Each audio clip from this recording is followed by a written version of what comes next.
હે એવરીવન, રસોઈ વિથ આસુમાં તમારું સ્વાગત છે।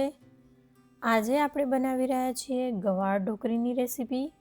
તો ગવાર ઢોકળી જે છે એ રાજસ્થાન અને ગુજરાતમાં બહુ ખાસ બનતી રેસીપી છે।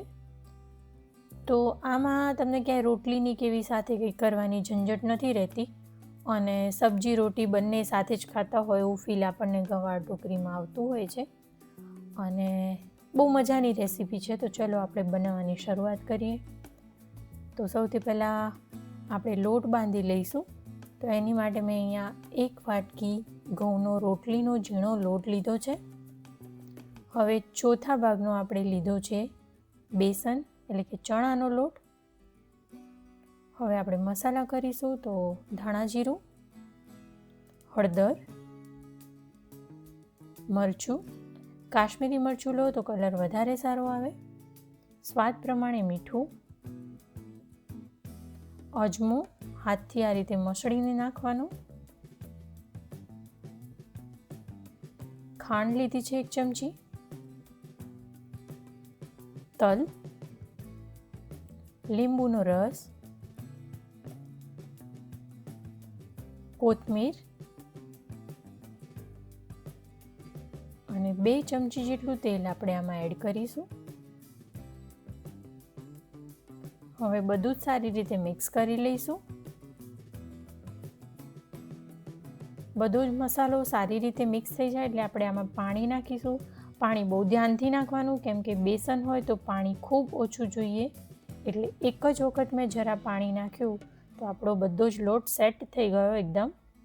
તો જ્યાં પણ બેસન હોય ત્યાં પાણી બહુ ઓછું નાખવું। તો લોટ તૈયાર થઈ ગયો છે બંધાઈને। હવે 1 ચમચી ઓઇલથી ખાલી આપણે એને એમાં રોટલીની જેમ આને મસળવાનું નથી, ખાલી એને તેલથી કવર કરવાનો છે લોટને। આ રીતે કવર કરી લઈશું। હવે આપણે ઢાંકીને એને સાઈડમાં કરી લઈશું। હવે આપણે ગવારનું શાક બનાવી લઈએ। તો એની માટે મેં અહીંયા લીધું છે તેલ। તેલ જો આમાં વધારે હોય ક્વોન્ટિટીમાં તો સારું લાગે તો થોડું વધારે તેલ લેવાનું। અંદર રાઈ એડ કરીશું। રાઈ ચટકી જાય એટલે હવે આપણે એમાં જીરું નાખીશું। જીરું ચટકે એટલે આપણે આમાં અજમો લઈશું। ગેસની ફ્લેમને એકદમ ધીમી કરી લઈશું અને આપણે તાજી કૂટેલી લસણની ચટણી લેવાની છે। લસણની અંદર આપણે લાલ મરચું અને થોડું મીઠું, કાશ્મીરી મરચું લો તો વધારે કલર સારો આવે, એ રીતે આપણે તાજી જ બનાવીને ચટણી લેવાની છે। એકદમ ધીમી આંચ પર આને અડધી મિનિટ જેવું શેકી લેવાનું છે। બરાબર સાતળાઈ જાય લસણ એટલે આપણે આમાં ટમાટર નાખીશું।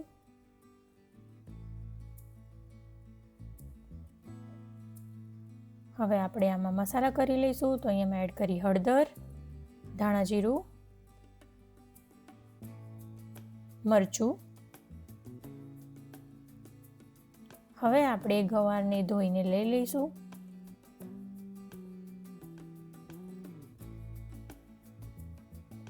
હવે બરાબર મિક્સ કરી લઈએ। હવે ટેસ્ટ પ્રમાણે આની અંદર નાખીશું મીઠું અને ખાંડ। હવે ફરી એકવાર સારી રીતે મિક્સ કરી લઈએ અને આ જે શાક છે એ ડૂબે એટલું આપણે પાણી આમાં લેવાનું છે। બરાબર શાક ઢકાઈ જાય એટલું પાણી આમાં નાખવાનું। હવે પાણી ઉકળવાની શરૂઆત થાય એટલે આપણે આને ઢાંકણ ઢાંકી અને 3 સીટી વગાડવાની છે ફાસ્ટ તાપ પર। હવે આપણે જ્યાં લોટની નાની નાની ટીકડી બનાવવાની છે, મોટા 2 ગોયણા કરી અને વણી અને એને કોઈ કટરની મદદથી તમે કટ કરી અને સીધા નાના નાના રાઉન્ડ કરી શકો છો, પરંતુ મેં અહીંયા હાથથી નાની નાની ટીકડી બનાવી છે કેમ કે જે આપણે હાથથી ટીપીને ઢોકળી બનાવીએ તો આપણો હાથનો ટેસ્ટ જ કંઈક અલગ આવતો હોય છે। તો જો તમારી પાસે ટાઈમ હોય તો તમારે આ પ્રોસેસ થોડી લાંબી થાય, 10 મિનિટ વધારે જાય પણ વધારે આપણને સારો ટેસ્ટ મળે। તો આ રીતે આપણે ઢોકળી બધી ટીપીને તૈયાર કરી લેવાની હાથથી અને ઢોકળી ટીપાઈ જાય ત્યાં સુધી બાજુમાં શાક બની ચૂક્યું છે આપણું અને કુકર ઠંડુ થઈ ચૂક્યું છે, તો હવે આપણે કુકર ખોલી લઈશું. હવે શાકને બરાબર મિક્સ કરી લઈએ અને હવે આપણે એક બાઉલમાં શાક કાઢી લઈશું. એક પરત જેટલું શાક એમાં રહેવા દઈશું, બાકીનું આપણે સાઈડમાં કાઢી લઈશું. હવે ગેસને ચાલુ કરીશું. ગેસને આપણે ધીમો રાખવાનો છે અને હવે આપણે આની અંદર એક પરત ઢોકળીની અને એક શાકની એ રીતે આપણે એના બધા લેયર કરવાના છે. કેમ કે જો તમે એકસાથે બધા જ શાકની અંદર ઢોકળી બધી જ નાખી દો તો બધું જ લોટ ચોંટી જાય. એટલે ક્યારે પણ કોઈ પણ શાકમાં જ્યારે આપણે ઢોકળી બનાવીએ તો આપણે એને આવી રીતે એક પરતમાં સેટ કરવું પડે. અને સાથે સાથે એ લેયર ઉપર આવે એ માટે થોડું થોડું પાણી પણ આપણે એડ કરતા જઈશું. તો આ રીતે એક લેયરમાં ઢોકળી મૂકવાની, એક લેયરમાં શાક મૂકવાનું.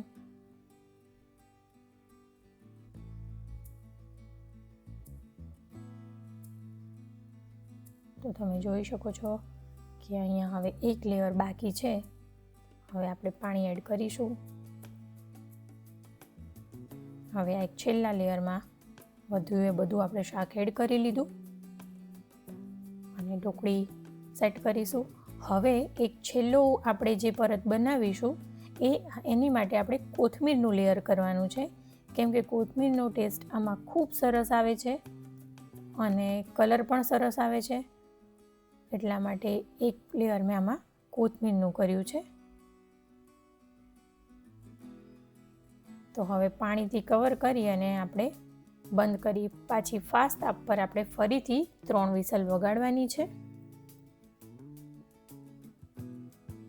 3 વિસલ થઈ ચૂકી છે. હવે આપણે ખોલીને ચેક કરીએ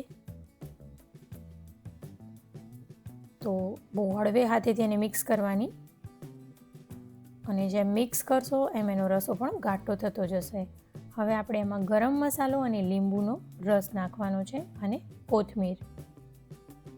હવે સારી રીતે મિક્સ કરી લઈએ. જેમ મિક્સ કરીએ છીએ એમ આપણો જે આ રસો છે એ ઘાટો થતો જાય છે. એટલે એકદમ પ્રોપર આપણે જેવું જોઈએ છે એવું બનીને તૈયાર થઈ ગયું છે.